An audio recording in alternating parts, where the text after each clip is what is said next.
Oi, gente, tudo bom? Nós somos o Grupo 3 e vamos apresentar para vocês o contrato de compra e venda. Eu, a Gabriela e o Humberto vamos falar para vocês o contexto histórico, os conceitos, as características e várias peculiaridades do contrato de compra e venda. Eu espero que vocês gostem do nosso vídeo caseiro e tirem o máximo de informações possíveis dele. Oi, meu nome é Gabriela, eu tô no grupo de compra e venda e eu vou trazer aqui alguns pontos. A origem histórica da compra e venda tá ligada à troca. Quando alguém precisava de alguma coisa e tinha em excesso, trocava pelo que precisava. Durante séculos foi feita essa prática, né, da troca. E daí, ao longo do tempo, viu a necessidade de padronizar a maneira de troca, né? E aí, primeiramente, foram usadas as cabeças de gado, que daí deu-se origem da pecúnia. Depois foram-se usados metais preciosos. E quando esses metais preciosos começaram a ser cunhados, daí sim surgiu a moeda. E a partir do momento que surgiu a moeda, surgiu a compra e venda. A compra e venda ela é um contrato bilateral que uma das partes, o vendedor, ele tem a obrigação de entregar a coisa e o comprador de pagar em dinheiro. O contrato da compra e venda, ele tem possível bem de toda a natureza, bens móveis e imóveis, que são os corpóreos, e os bens incorpóreos. O contrato de compra e venda apenas, como eu posso dizer,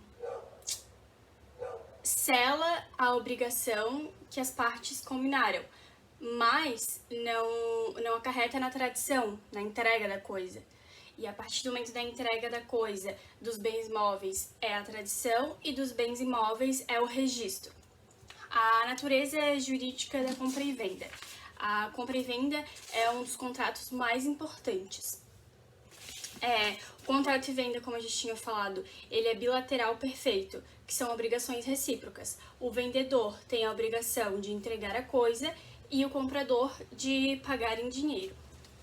Em regra, é consensual, que quando as partes acordam, eles aperfeiçoam o acordo entre si, independente da entrega da coisa, conforme preconiza o artigo 482 do Código Civil, que fala: a compra e venda, quanto pura, considerar-se-á obrigatória e perfeita, desde que as partes acordarem no objeto e preço. Em alguns casos expressos em lei, exige uma forma para sua celebração, como eu tinha falado, os bens imóveis, que são a escritura pública. O contrato de compra e venda ele é oneroso. Ambos os contratantes obtêm o proveito, ao qual corresponde um sacrifício para um pagamento do preço e o recebimento da coisa, para o outro a entrega do bem e o recebimento do pagamento. Em regra, a compra e venda é comutativa, porque de imediato se apresenta certo conteúdo das prestações recíprocas. Agora eu vou falar sobre os elementos da compra e venda. Um dos elementos é o consentimento, pressupõe-se a capacidade das partes de vender e comprar e deve ser livre e espontâneo, bem como recair sobre os outros dois elementos, que são a coisa e o preço. O preço é o segundo elemento essencial. Sem sua fixação, a venda é nula. A coisa é o objeto da compra e venda, deve atender determinados requisitos, quais sejam os de existência, individuação e disponibilidade. A existência da coisa é nula a venda de coisa inexistente. A lei se contenta, porém, com a existência potencial da coisa, como safra futura, cuja venda se apresenta como condicional e se resolve se não existir quantidade, mas que se reputa perfeita desde a data do implemento da condição. A individuação da coisa. O objeto da compra e venda há de ser determinado, ou suscetível da determinação no momento da execução, pois o contrato gera obrigação de dar, consistente em entregar, devendo incidir, pois, sobre a coisa individuada. e a disponibilidade da coisa. A coisa deve ser disponível, isso é, não está fora do comércio. E, enfim, essa era a minha parte sobre o contrato de compra e venda. Oi, gente, tudo bem com vocês? Meu nome é Elisa e agora que a Gabriela já falou para vocês o conceito e as características do contrato de compra e venda, eu vou falar um pouquinho dos efeitos que esse contrato pode ter. Os efeitos principais do contrato de compra e venda são A. Gerar obrigações recíprocas e B. Responsabilizar o devedor pelo vício redibitório e pela evicção. Todavia, cuidado! O contrato de compra e venda não possui efeito de transferir a propriedade ou a coisa. Essa deve ser feita através da tradição ou a ortoga da escritura pública. O inadimplemento também é um efeito do contrato de compra e venda, que é quando uma das partes não cumpre a obrigação. Quando o inadimplemento ocorre, pode o adquirente optar por ajuizar uma obrigação de fazer ou a ação de adjudicação compulsória. A tradição ela pode ser real, simbólica ou ficta. Ela é real quando ocorre a entrega da coisa, a tradição. Por exemplo, eu vender um marca-texto para a Joana e entregar o marca-texto para a Joana. Ela pode ser simbólica, como a entrega de chaves de um apartamento, ou ela pode ser ficta, quando transfere o domínio da coisa, conservando-a em seu poder, como locatário. Também temos os efeitos secundários.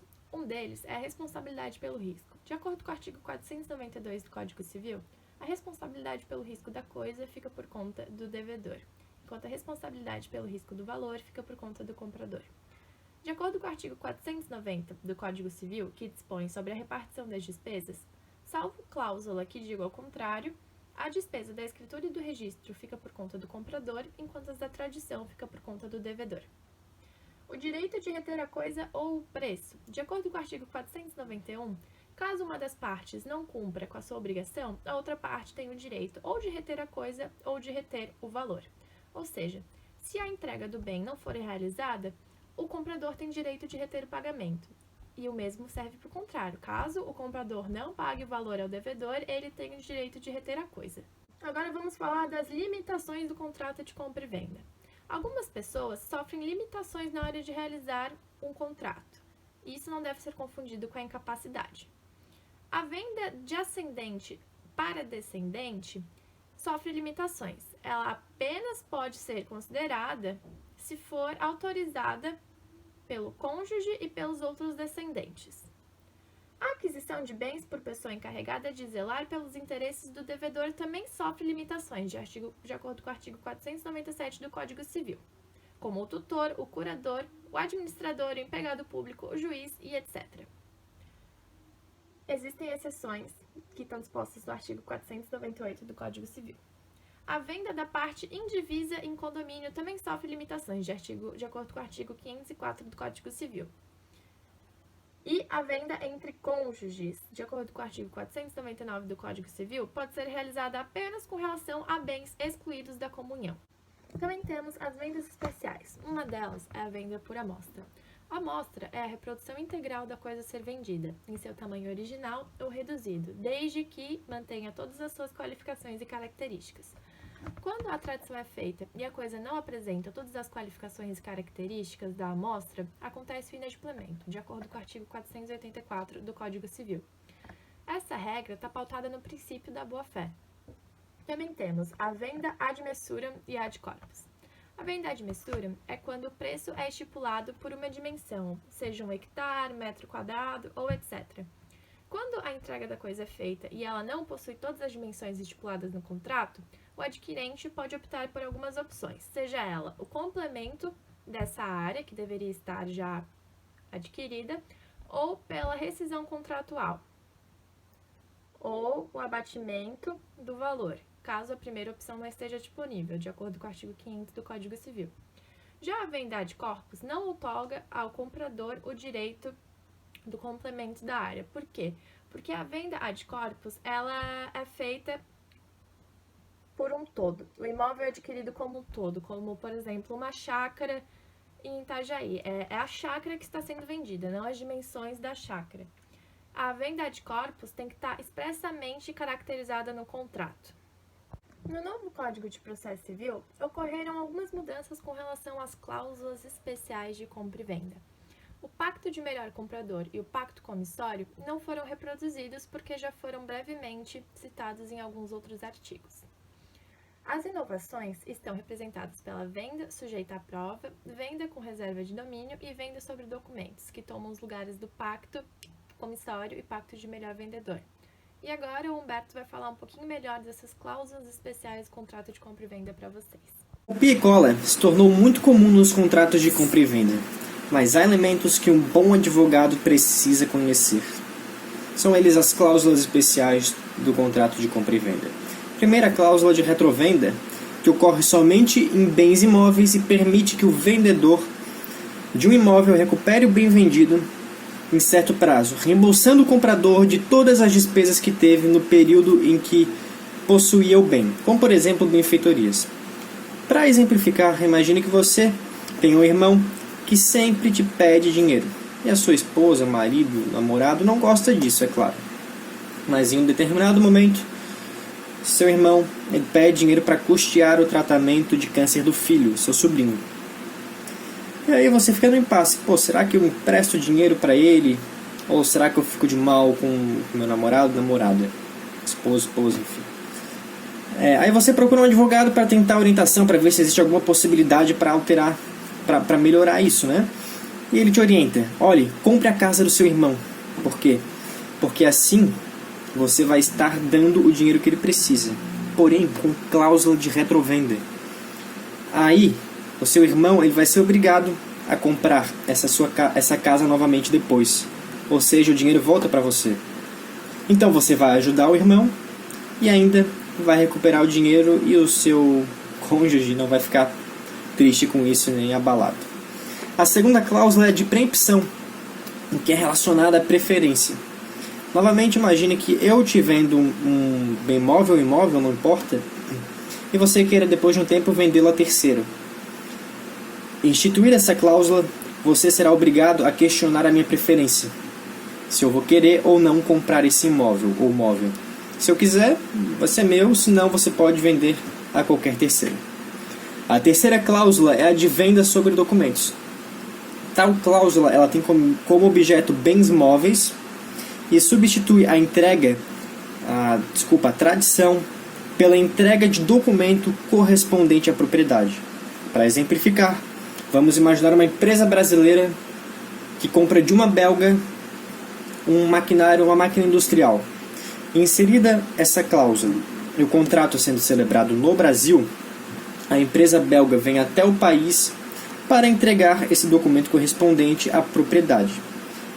Entrega o documento, a empresa brasileira torna-se proprietária e fica responsável por todas as despesas e riscos referentes à coisa. Por último, nós temos a cláusula de reserva de domínio, que tem como objeto a coisa móvel infungível. Por meio dessa cláusula, o vendedor mantém o domínio da coisa até que ela seja paga integralmente pelo comprador. Ou seja, o comprador ele só vai receber a posse direta da coisa, enquanto que a propriedade de fato é do vendedor e só será transmitida com pagamento integral do preço.